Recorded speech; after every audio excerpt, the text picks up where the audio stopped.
What's up, guys? Welcome to Lift and Coast. My name is Sean. Thanks for joining. We had a good race this weekend. The Belgian Grand Prix was pretty good. It was fun. Just briefly to let you know where we're going. We're going to hit on qualifying, just so everybody has context behind what we're talking about in the race. And then as we work our way through the race, we're going to touch on Mercedes, and we'll talk about both drivers. We'll touch on Ferrari, then Red Bull, McLaren. We'll round out the top 10 and before we talk about some thoughts for next week at Hungary. But yeah, it was a good race and it started on Saturday. Now, Spa is a lot of people's favorite track. You know, I'm a Silverstone guy and it's not close for me to number 2. But and though I think Spa is a great track, it's just not my top 5. But that doesn't mean it shouldn't be in your top 5. It's just I'm a bit of a weirdo. Just full disclosure, if there was any question about whether or not I'm a weirdo, I indeed am. In this regard, anyway, when it comes to the Spa circuit, it's like 4 miles long, 7 kilometers. It's a big track, really high speeds.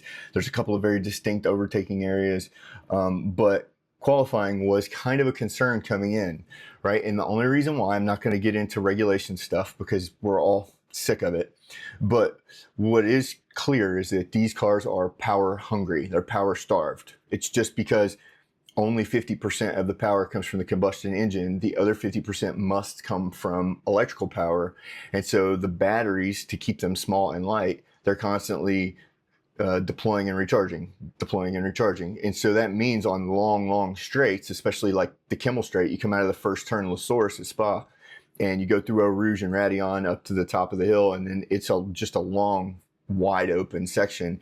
And so once you get through that area, the cars are out of electrical energy, essentially.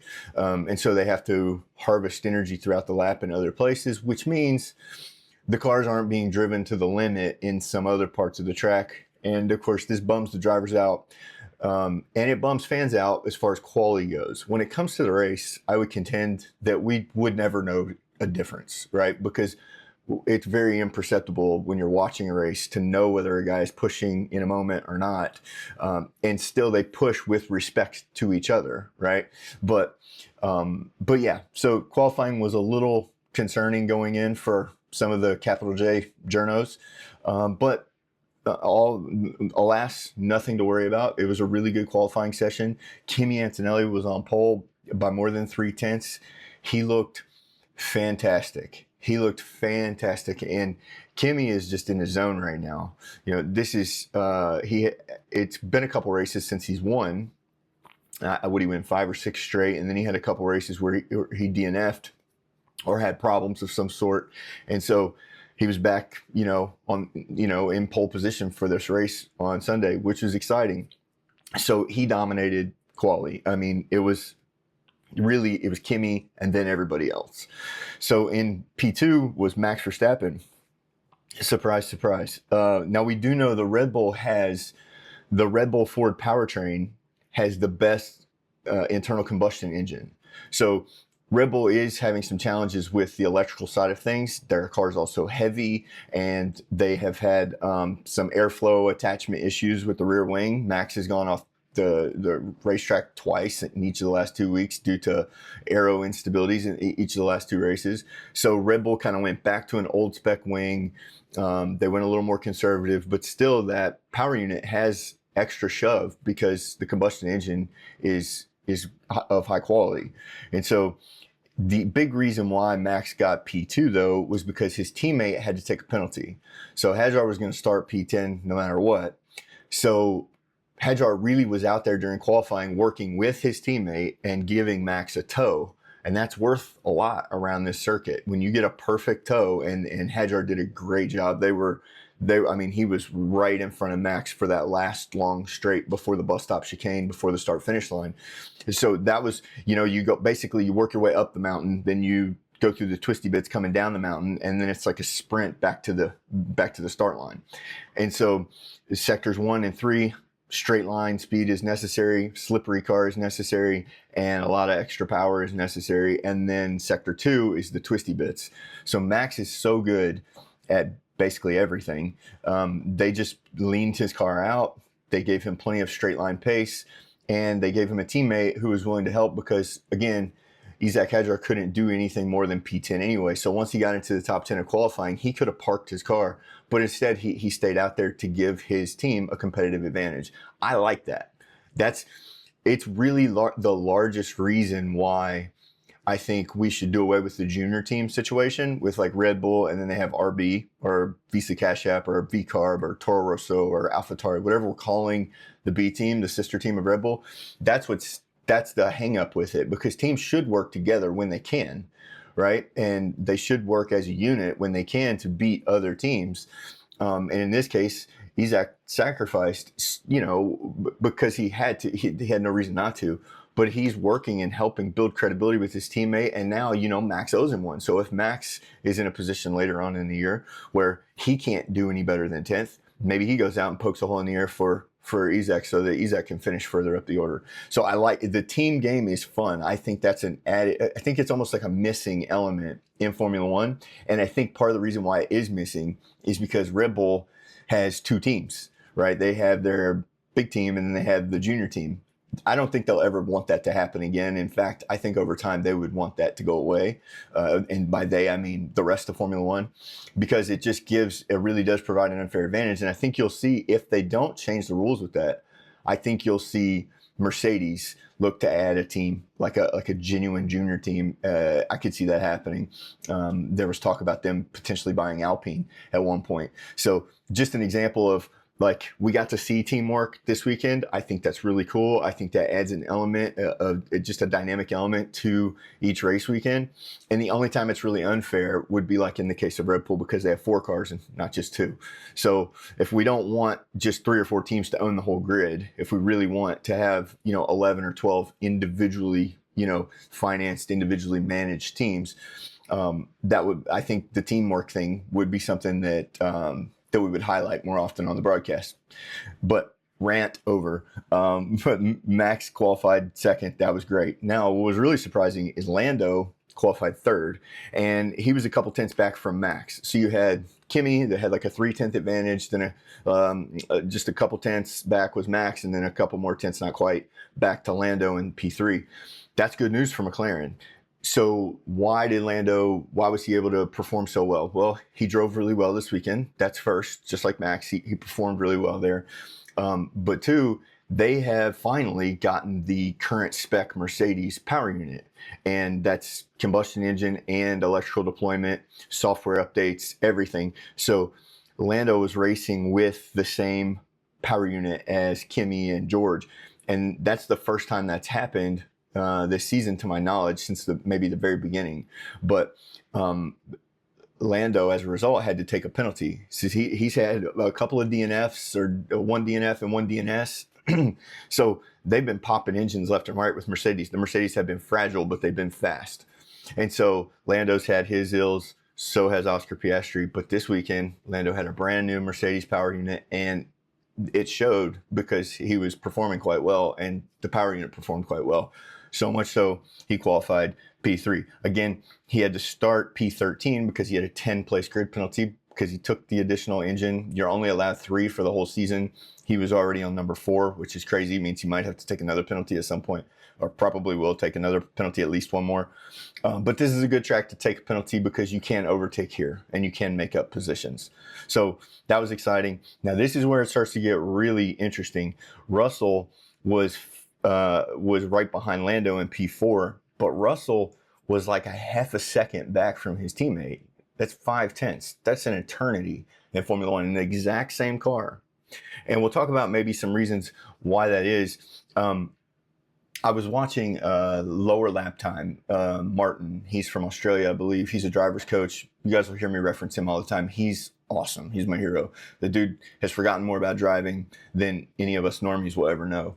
And it's just fascinating to see. He looked at the telemetry, and he's got really good resources and points you guys to really good websites if you're interested. But essentially, there are some things that Mercedes don't understand. Like, why is Kimi's engine deploying more on the straights than George's, especially at certain spots? But what we can see from the telemetry is that George's minimum speed through the corners is lower. So, for example, when they go through La Source, I'm making this number up. I think this is right, but just understand the concept's still the same. So, as they go through La Source, Kimi is like something 87 kilometers an hour. Well, George going through La Source is like 77 kilometers an hour. So he gets on the brakes first, he gets on the brakes harder, and then he's the last one to get back on the accelerator.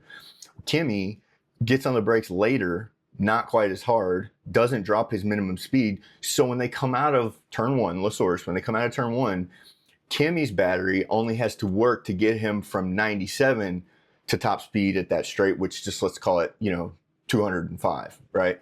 So Kimi to go from whatever 87 or 97 to 205 is less battery than George, who's 10 kilometers an hour slower. Then he's trying to get to that same top speed. He eventually gets there. It's just it costs him more battery to do so, and so that's a potential reason. In addition, there's some other things I think George is doing. I think he's overdriving the car. It's just my perspective. I think that's what anybody would do. Your teammate's doing better than you, so you're going to drive faster. You're going to brake later. You're going to push more.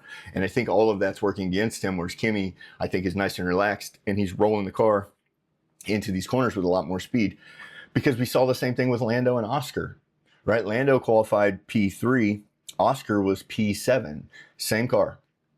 The difference is Oscar's minimum speed through some of these corners was just lower than Lando's. So Lando doesn't have to use as much electrical power to get to the same top end speed as, Oscar has a further climb. So he's using more energy to get there. What's interesting is the way the power units decide to deploy. So it's not as simple as throttle, brake, steering wheel, and then button push for turbo, right? For boost mode. It is all those things, but also when you're just using the throttle at certain times, the car is deciding through its computer when to give you some combustion power and when to feed in some electrical power. So they're just, the guys who are driving, you're going to hear this for the rest of the season, less efficiently, are going to use more battery in places that their teammates don't need it. And so on these really big tracks, these super power sensitive, a lot of time under full throttle, my guess is Monza will be tricky because so much of the track is wide open. But even the difference between Silverstone and Spa was massive, because Silverstone, it feels like a more balanced track. Like there's slowdown periods throughout the circuit, where Spa is just a lot of wide open before there's a lot of turns, and then it's a lot of wide open again. So just the way the power unit is needed to be used is different. I say all that to say, I believe that if you look at all the evidence that's provided to us, which isn't much, but I think the teams are in the same boat. I think Mercedes doesn't exactly know. Okay. But I think if you boil it all down, George is doing a few things that are contributing to his car needing more electrical power to do essentially the same things that Kimi's car is doing. But in addition, I think there's some parts of it that are unknown. And so there's a little bit of we're not sure why that's happening. We need to keep looking at it. And then there's part of it that's like, okay, well, this is something George can do better or do differently. I heard Spanners over on Missed Apex. He's my hero. We're besties. He just doesn't know it yet. But the dude's awesome. But what he made a really good point. He's like, just swap the cars. Like, do it on a Friday practice. Don't tell them. Just change the seats, change the number plates, change the cars. You have to tear them down and build them back anyway. Just for a Friday practice, let them swap and see what happens. Because the genuine question is being asked right now, like, is George getting the same car as Kimi? It's like, to Mercedes' knowledge, he is. But we know there's times in Formula One history where guys have had a cracked chassis. It wasn't visible to the naked eye. After the driver complained, they sent it back to the factory. They do, what is that test you do when a lady is pregnant? An ultrasound. They'll do an ultrasound on the chassis, and they'll find these hairline fractures in the chassis sometimes. And so you're like, oh, wow. The whole time this driver was whining, we just assumed he was making mistakes and making excuses for himself. It's like, no, he actually had a problem with the chassis, and that can contribute to small difference. But in this case, like I said, George is half a second off his teammate. That is too much. And so he's kind of been, beside himself and not acting very much like I think he would like to act. I think he's going from, frustrated, sad, defeated to apoplectic and angry and, rageful. Like he's all over the map emotionally. And I don't necessarily think that has as much of an impact on people's driving as we like to make it sound like it does. I think guys go out and play, less than optimally all the time in sport, and they perform really well. They're professionals, but it's having some kind of impact. It's got to be frustrating at the very least. If you're a George Russell fan, I'm sorry, man, it's a bummer. I don't dislike George at all. He's on the struggle bus. So you had Antonelli in the Mercedes. You had Max in the Red Bull, who got a tow, which is why he was so far up the order, because the Red Bull is probably not P2 on merit exclusively. Then you had Lando, who seemingly on merit was P3. That's good. Russell, half a second back. So then you have Leclerc and Hamilton, which are only separated by a couple 100ths. So the Ferrari is what the Ferrari is. Like, Leclerc has figured out the difference, because remember, this was happening at Ferrari too. Lewis is faster. Charles can't figure out why. He signed a long contract before Monaco, and then it was like almost as if as soon as he inked his new contract, he just started performing terribly. Like, it's not like he just quit trying. Something was going on. And so he said Friday practice at Silverstone, the race weekend, he found something in the data, and Lewis's driving style, that something that Charles could adapt to. And so it seems to be like he's got it figured out, because this is 2 weeks in a row where he's performed within a few hundredths of Lewis Hamilton. And that's good. That's what Ferrari wants. That's what Charles wants. May not exactly be what Lewis wants, but like Lewis he wants to beat his teammate head to head in a fair fight. And it seems like Leclerc has figured something out. So Ferrari was 5 and 6. Piastri was P7. This is a little bit of the same scenario with Mercedes. It's the same thing, and it's unique because Mercedes power units are in the McLaren.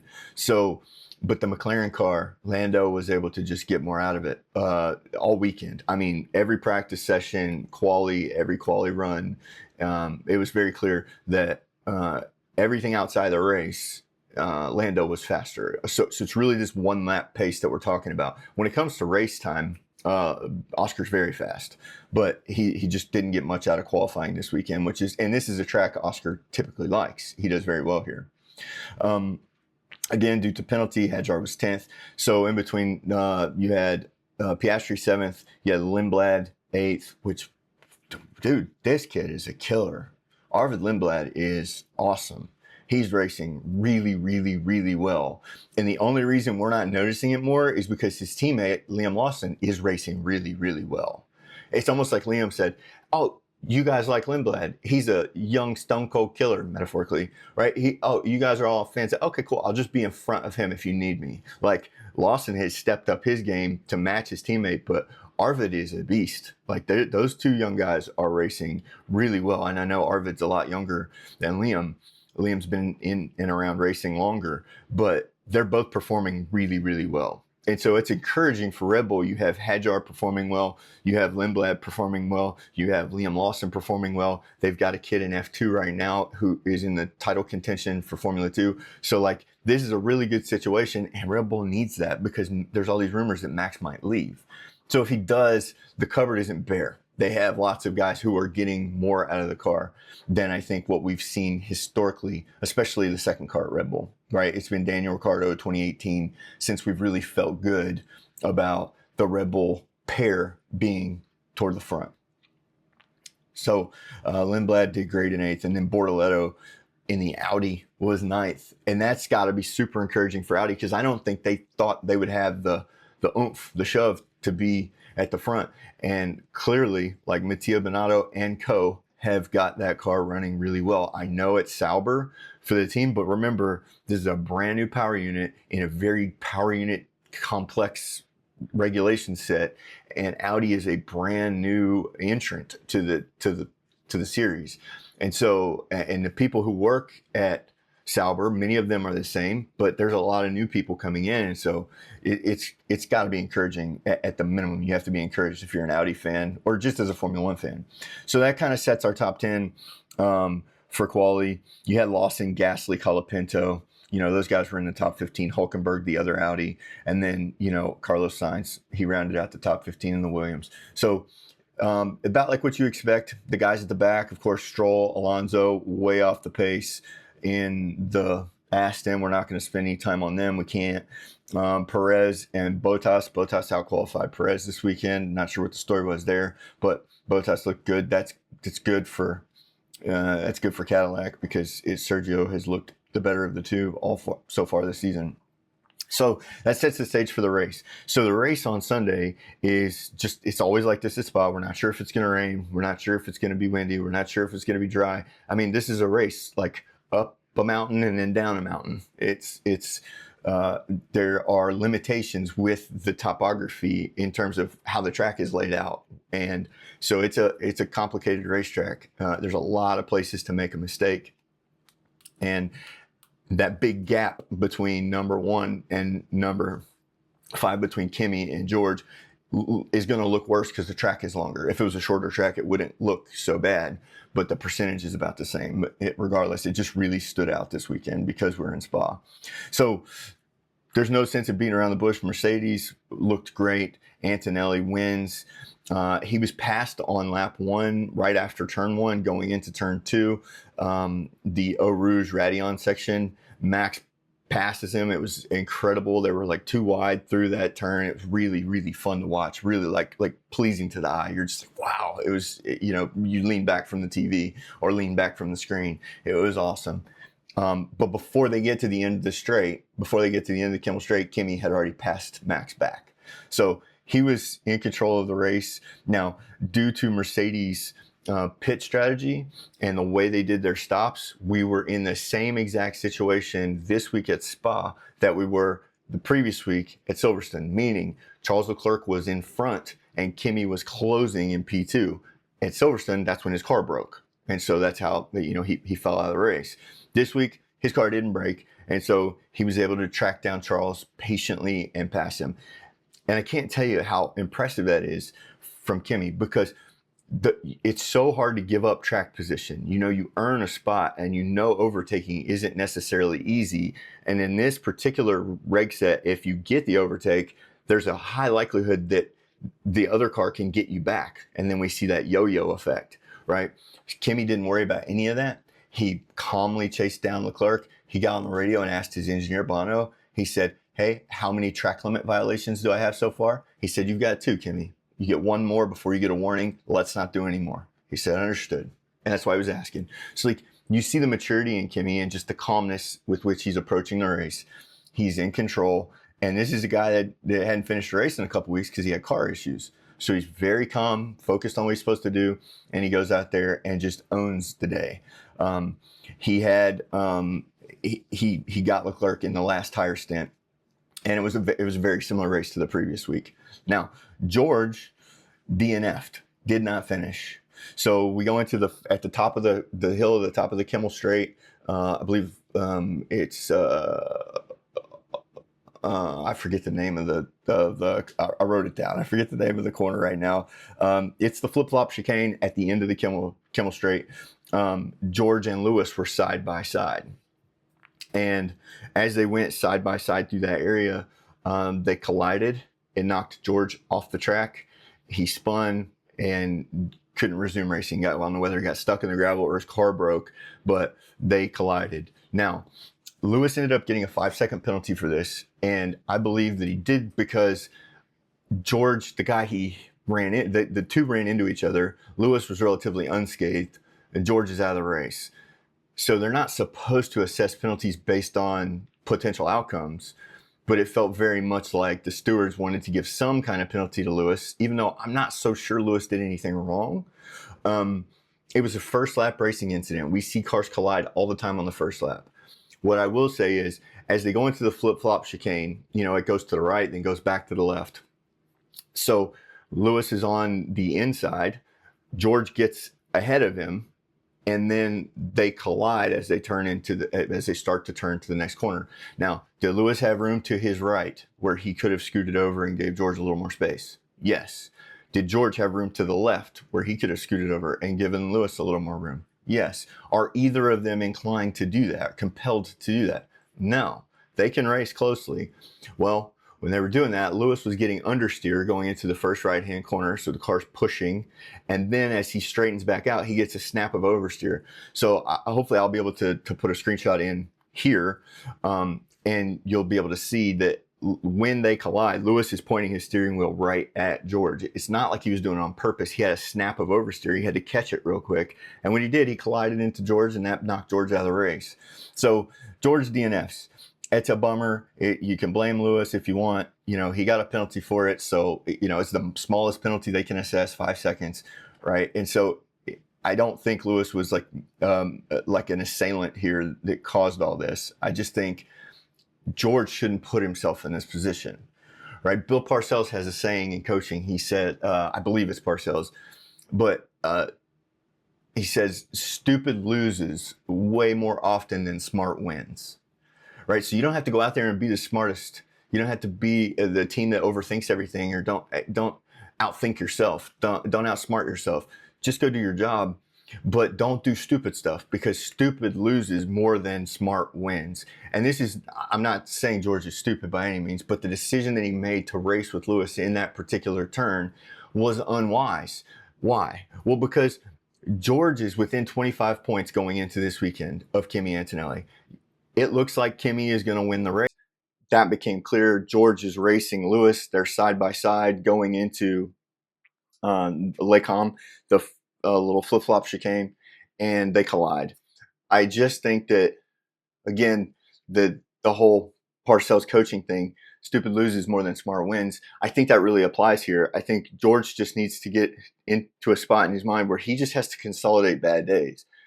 If he's not going to win the race, and this weekend, I don't think there's any way George was going to win, right?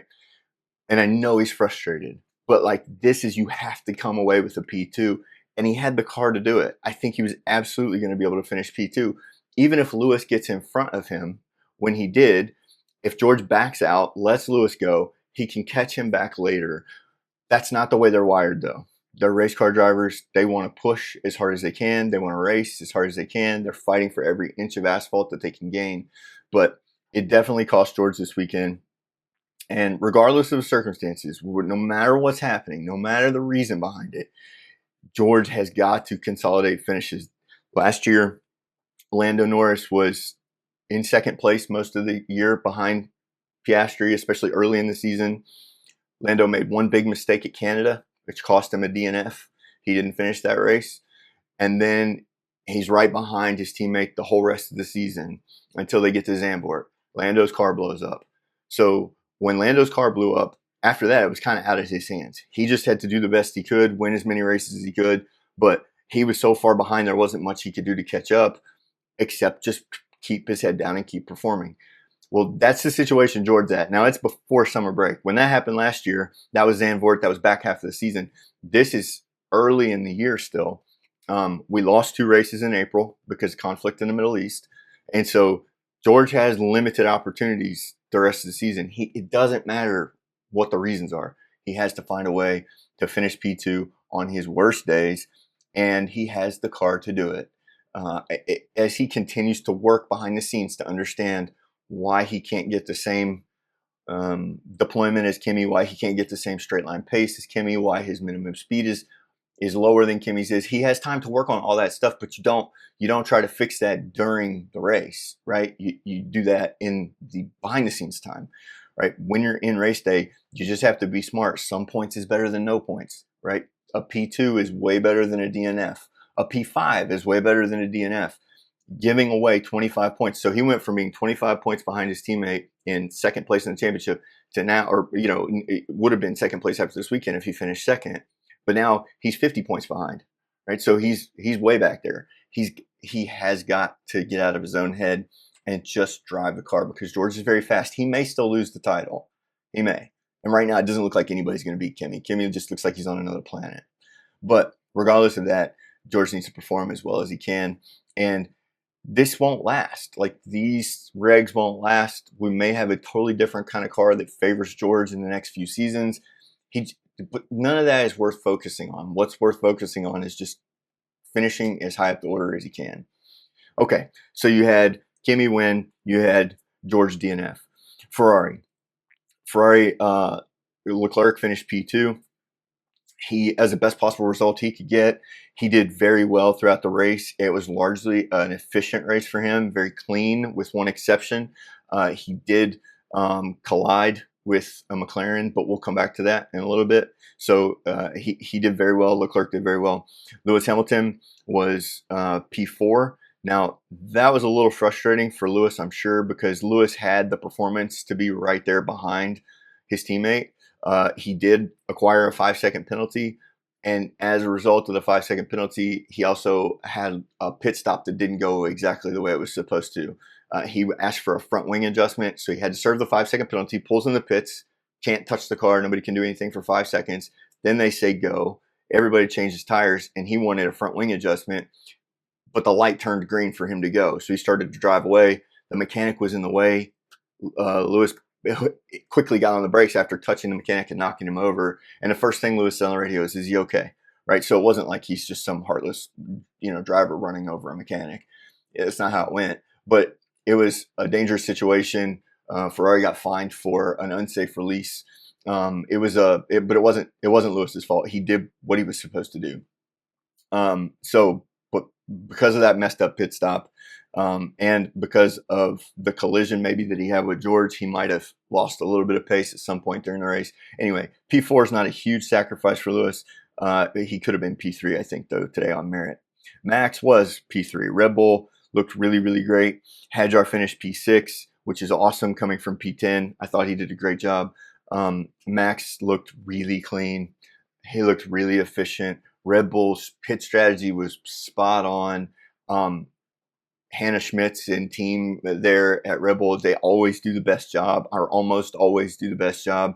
It's almost like if your favorite team is doing the same thing Red Bull's doing, you're like, okay, that's probably the right answer. It's just how it feels sometimes. Whether that's always true or not, I know that's not the case, but it sure feels that way very often. So we had Max in P3, really clean, really efficient race. And then you had Hadjar in P6. Again, he started the race on hard tires. He stopped at the first chance that he got. I think he had 2 more stops, but he did it under safety car, and he had a very clean race. Now, Oscar Piastri was slid in there with McLaren at P5. Now, on lap 8, Piastri was in front of Leclerc, and he was coming up on Leclerc, getting ready to pass him again, at the same place where everybody passes everybody at the end of the Kimmel Straight. So Leclerc is crowding Oscar. Oscar Piastri is coming to move around Leclerc, and he's being crowded off the track slightly. When Charles goes to hit the brakes, his car gets a little squirrely, and he bumps into Oscar. Oscar drops back. A piece of carbon fiber goes flying. There was no penalty assessed. This is really the weird part, because Lewis got a 5-second penalty for something that really didn't seem to be his fault. Charles definitely seemed to be at fault in the collision with Oscar. Oscar had nowhere to go. There was nowhere to the left that he could have moved. The only way for him to avoid that collision was to just not race, right? So that seemed to be more on Charles. So Charles got away with one there, maybe is the way to look at it, or Ferrari got away with one, whatever the case. But it cost Oscar, because Oscar was not really the same after that. His car just seemed to be lacking a little bit of downforce, and that may only impact the speed by a little bit, because when you put fresh tires on, as the fuel comes down, when you get into the twisty section, like, your car's still going to perform decently well, but you're sliding around, and there's these little micro movements that are happening in cornering, and that's slowly heating the tires and causing them to exacerbate their lack of grip, right? And so Oscar ended up finishing P5, but he was nowhere after the collision, and the fact that he ended up in a P5 felt like a win for him. Lando was P7. Lando kind of got the worst of all the strategy calls today during the race at Spa this weekend. Lando was coming from P13, so he had the most work to do, but he was flying by people early in the race. It was very clear he was on one. But he started on hard tires. He was going to go long on the hards and then switch to mediums at the end of the race and have this tire advantage to hunt some people down. The issue is everybody else got to stop. There were multiple safety cars and virtual safety cars throughout the race. So all of the guys in front of him got to stop at a reduced cost, because it costs you more time to stop when everybody else is driving full speed. If you stop during a safety car, everyone else is driving slower, so it doesn't cost you as much to go into the pits. Well, Orlando had nothing but green flag pit stops today, and so unfortunately P7 was the best he could do, but still not the end of the world. Bortoleto with Audi finished P8 again. Great qualifying for Audi, great race for Bortoleto. Very aggressive, very clean. I thought it was super efficient. Did a good job. Lindblad P9, same thing. Very efficient, very clean race. Alpine Colapinto finished P10, which is great. Now, I will say about Gasly, had a really bad crash during FP2, I believe. And so his car was ripped in a million pieces. When that happens, a lot of times that will cause a driver to underperform because he just gets less practice time. The car may not be exactly dialed in the way that he wants whenever he comes back on track. So Lewis had that same crash during practice as well. So I kind of didn't have high hopes for Lewis. Didn't have high hopes for Gasly this weekend because of the collisions. But this track is, like I said, very similar in terms of the full throttle nature of it to Silverstone. But the power deprived cars of Formula One in 2026 are only going to have these kind of specific issues at certain tracks. So my point is, I don't think it'll get much worse than this. I think this is about as bad as we're going to see. It may be a pain for the drivers to deal with, but it's still fun to watch. It's still great. It's still Formula One, and there's still crazy stuff happening. You can't believe the things these guys can do in a car. Next week, we go to the Hungaroring, which is totally different. It's a much smaller track. You can overtake into turns 1, 2, and then into turn 3. There's a few more crazy spots where you'll see overtakes from time to time, but it should be much more downforce dependent. The car should have plenty of electrical energy to deploy throughout the lap. There shouldn't be a bunch of regenning or clipping going on.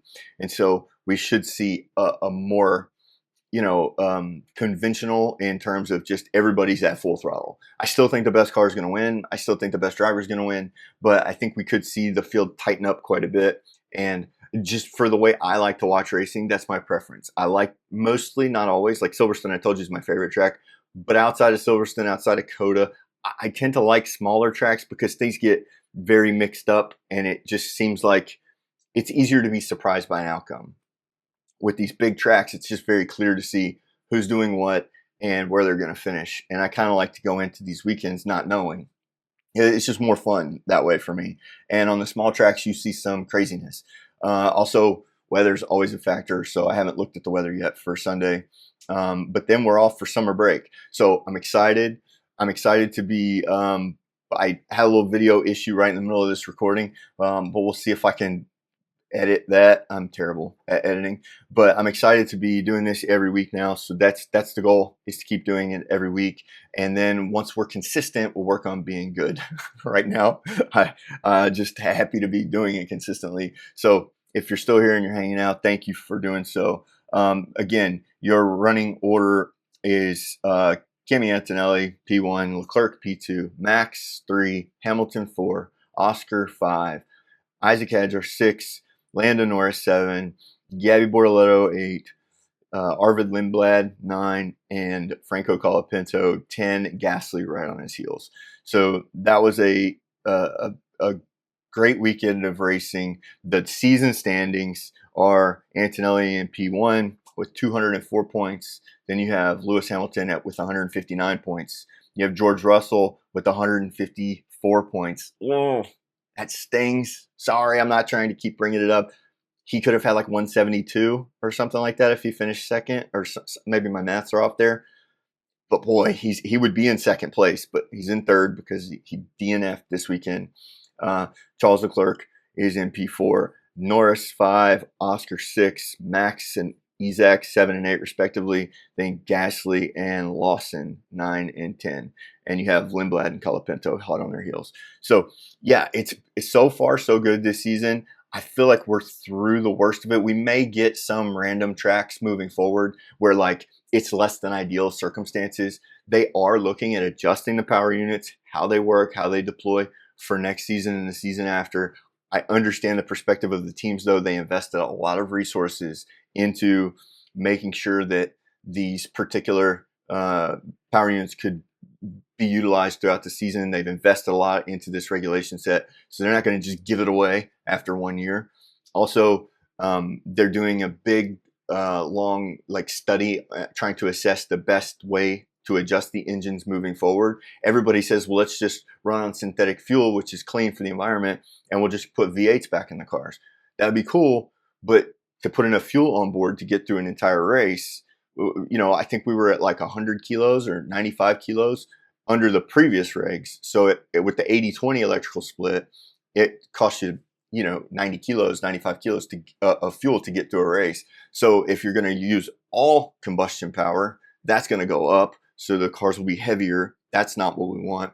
So they're going to try to weigh this out. We don't want refueling back. That'd be nuts. So we're going to continue hearing more and more about what they're going to do, but they will adjust it. They want us to enjoy watching the race. And all I'm saying right now is I understand the driver's perspective. It's not the most fun thing for them to have this electrical power influencing their driving style. I get that.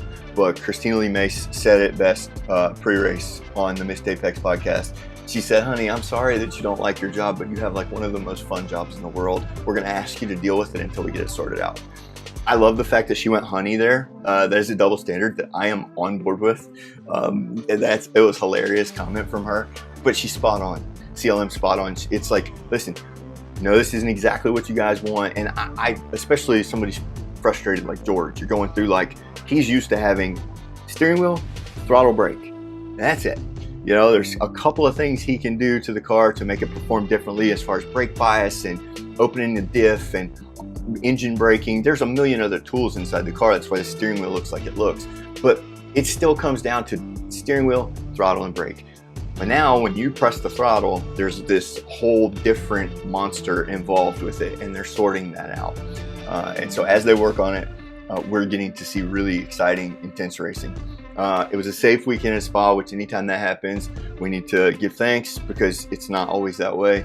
And I'm excited for the Hungaroring coming up, Budapest or Budapest. I don't know which way is right. You tell me. Thank you guys for watching. I hope you have a good rest of the week. We'll see you next time. Bye.